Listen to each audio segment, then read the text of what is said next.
Et bonjour pour ce dernier live de la semaine de l'Oliprenariat. Je suis en live avec moi-même, vous n'aurez que moi aujourd'hui, j'espère que ça vous conviendra.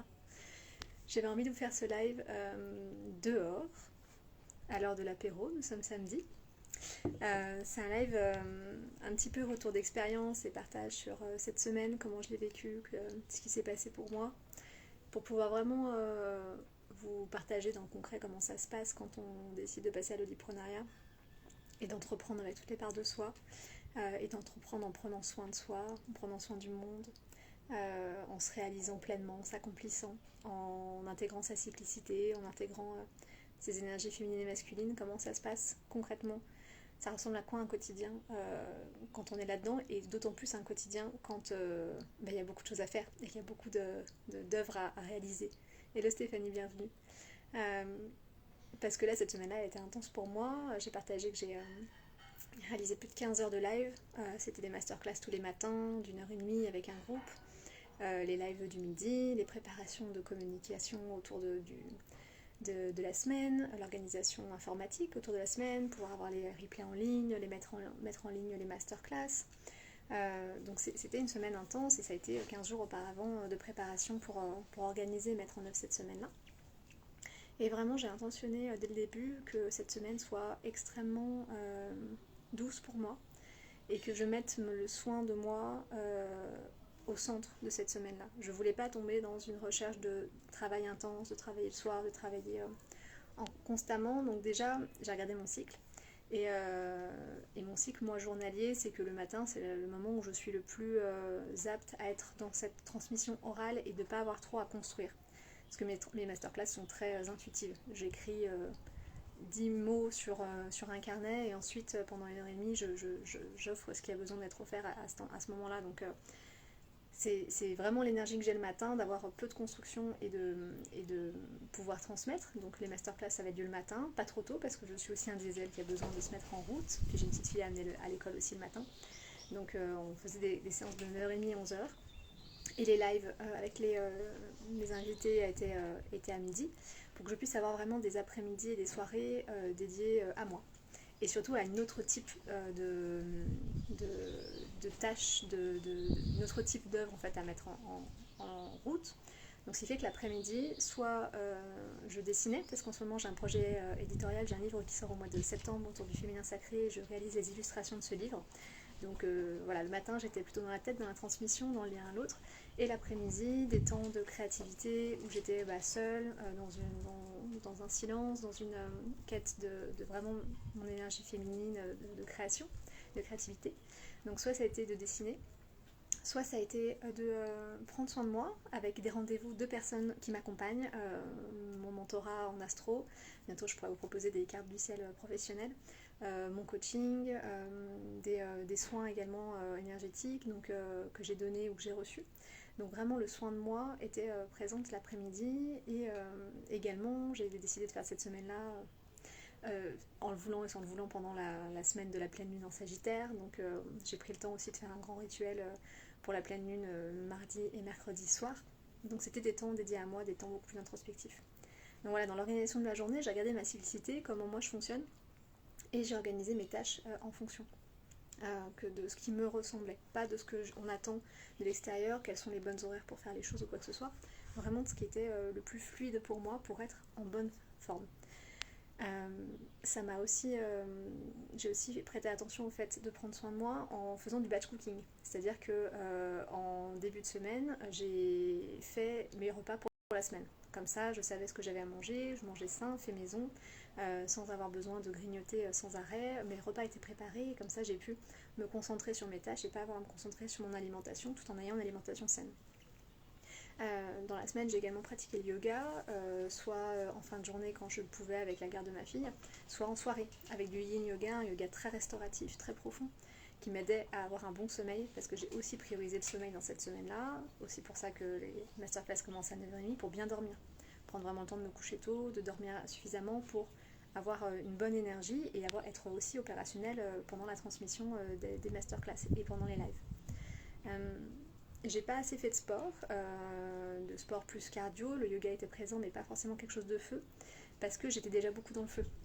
dans l'énergie feu, dans le fait de transmettre, de parler, d'être en présence avec l'autre. Pour moi, ça me donnait beaucoup de feu, et être en plus dans le sport, déjà que j'avais peu de temps, je voulais pas générer trop cette énergie feu à l'intérieur de moi et pouvoir l'équilibrer avec quelque chose de plus haut à travers une pratique de yoga, une pratique de relaxation, et aussi de pouvoir être dans des bains ou des douches, de pouvoir voilà, équilibrer les éléments à l'intérieur de moi. C'est un peu comme ça que j'ai organisé ma semaine. Donc je termine là aujourd'hui avec une toute petite fatigue. Vraiment, je sens qu'il y a une toute petite couche de fatigue à l'intérieur de moi. Je sens une bonne énergie, physiquement je vais bien, j'ai pas de symptômes de maladie, quoi que ce soit. Rapidement, moi ça peut se déclencher quand je tire un peu trop sur la corde, avec des maux de gorge, avec des boutons de fièvre, des choses comme ça, et là je vais très bien et je sens que ça va être assez solide. Donc je vais consolider ça la semaine prochaine. Comme tout est cyclique, bah là la semaine de l'oliprenariat c'était le haut du cycle, le fait de faire beaucoup, de produire beaucoup, d'être beaucoup à l'extérieur. Donc la semaine prochaine je vais être beaucoup à l'intérieur. Je vais beaucoup être avec moi-même. Je pense par exemple que je vais travailler cet après-midi parce que j'ai mes illustrations à rendre, mais par contre je ne vais pas travailler lundi. J'ai aussi du temps avec mes amis jeudi et vendredi prochain. J'ai un grand soin énergétique mardi matin. J'ai quelques rendez-vous dans la semaine, mais c'est une semaine extrêmement légère et que je veux garder vraiment dans cette légèreté pour consolider et pleinement intégrer ce qui s'est passé, parce que je vous ai proposé des transmissions, mais moi aussi j'ai grandi, j'ai appris, j'ai eu des prises de conscience, il y a des choses qui ont bougé à l'intérieur de moi, j'ai besoin de la semaine prochaine pour pouvoir pleinement l'intégrer, donc je me l'offre avec un emploi du temps beaucoup plus allégé, des tâches beaucoup plus légères et du temps purement récréatif. Également sur cette semaine-là, j'ai réinstallé Instagram sur mon téléphone, parce que moi pour vraiment séparer ma vie en ligne, ou en tout cas m'aider à freiner l'addiction aux réseaux sociaux, j'ai essayé plusieurs choses, et ce qui marche le mieux c'est que j'ai deux téléphones. Mon ancien téléphone sur lequel j'ai installé toutes mes applis professionnelles dont Instagram, et mon téléphone perso où elles sont pas. Et là pour cette semaine là j'ai installé Instagram sur mon perso parce que ça me demandait d'être très présente. Je vais le désinstaller ce soir, comme ça je réouvre cet espace beaucoup plus libre et beaucoup plus serein avec les réseaux sociaux la semaine prochaine. Là ça a été un temps full, un temps feu, et c'est très bien comme ça, et la semaine prochaine ce sera un autre temps beaucoup plus calme, et c'est ainsi que je crée la cyclicité dans ce que je propose. Ça a été aussi cette semaine-là une volonté de me regarder à travers ce que je traversais et ce que je proposais, c'est-à-dire que dans les transmissions que je faisais, toujours de m'interroger comment moi ça me fait bouger et ce que ça m'apprend sur moi. Donc ça c'est aussi important, de se laisser traverser par la propre expérience de ce qu'on fait. Ce matin il y avait une masterclass autour de l'accomplissement, et je transmettais aux participantes le fait que le mot s'accomplir, c'est se laisser réaliser à travers une tâche. Donc il y a quelque chose qui se passe et nous on se laisse réaliser à travers cette tâche. Et je trouve ça très beau cette définition là, et c'est vraiment cette impression que j'ai eue avec cette semaine de l'oliprenariat, où je me suis laissée réaliser à travers ce que j'étais en train de mettre en œuvre. Donc de à la fois ne pas avoir trop d'attentes et ne pas être trop crispé sur des objectifs, pour pouvoir se laisser réaliser et observer ce qui est en train de naître, ce qui est en train de s'ouvrir. Il y a des idées que j'avais pas eues, que j'ai grâce à cette semaine-là. Il y a des prises de conscience que j'avais pas eues forcément, ou en transmettant des exemples qui me sont venus, et ça me permet de nourrir tout mon storytelling intérieur, toute l'histoire de moi avec l'oliprenariat qui prend forme, où j'ai des exemples concrets, où ça donne de la matière. Et ça c'est grâce aux participantes et grâce aux échanges dans les lives qui font que je peux être nourrie de ça. Donc en tant qu'olipreneur, c'est aussi ne pas se dire qu'il n'y a qu'un seul sens en fait dans ce qu'on est en train de faire. Je délivre quelque chose et l'autre ne me délivre que sa présence ou sa participation. Non, c'est aussi comment moi je me laisse apprendre à travers ça. J'ai une guêpe qui est juste à côté de moi, elle est énorme, et je suis très heureuse parce que la guêpe protège les foyers. C'est un animal qui vient apporter de la protection et de la purification. Donc je trouve ça très beau qu'elle soit là. Elle est vraiment juste à côté, elle est grosse comme ça. Bref. c'est aussi s'arriver à accueillir ce qui est, et accueillir aussi les morts symboliques. On en a parlé aussi ce matin. Souvent ce qui nous fait le plus peur c'est la peur du manque, mais derrière la peur du manque il y a une peur de mort, réelle ou pas réelle, rationnelle ou irrationnelle, une peur de mort symbolique. Et j'ai aussi envie d'accueillir le fait que cette expérience, elle a grandi et que maintenant elle va mourir, parce que je vais en retirer quelque chose, vous allez en retirer quelque chose, les participantes me partageaient qu'elles allaient se laisser intégrer par tout ce qui a été transmis.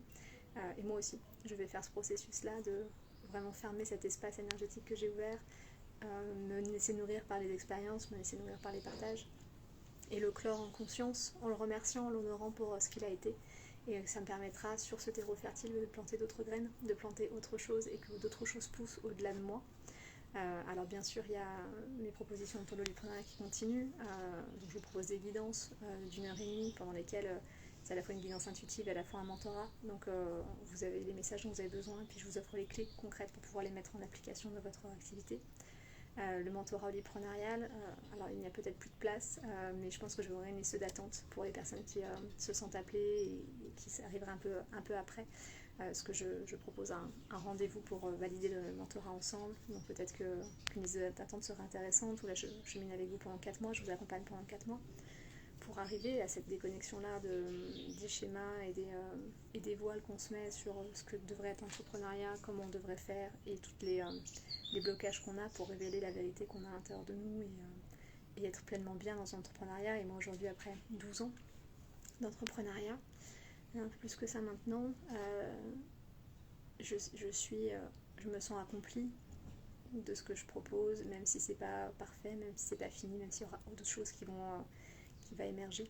Je me sens vraiment accomplie dans ma posture d'entrepreneur, parce que c'est une posture qui est nourricière pour moi et nourrissante. C'est pas une posture qui m'épuise, je me régénère à travers mon entrepreneuriat. C'est quelque chose qui me permet de grandir en énergie, de grandir dans ma lumière, dans la personne que je suis. C'est pas quelque chose qui me bloque, me contraint ou me tire vers le bas, au contraire, c'est quelque chose qui m'élève. Donc c'est à ce sens-là que je trouve que c'est accomplissant d'être entrepreneur, parce qu'on arrive à trouver la forme qui est juste pour nous. C'est toutes les parts de notre être qui sont nourries, au-delà de ce qu'on propose au monde, prendre soin de soi pour prendre soin du monde, le pilier 4.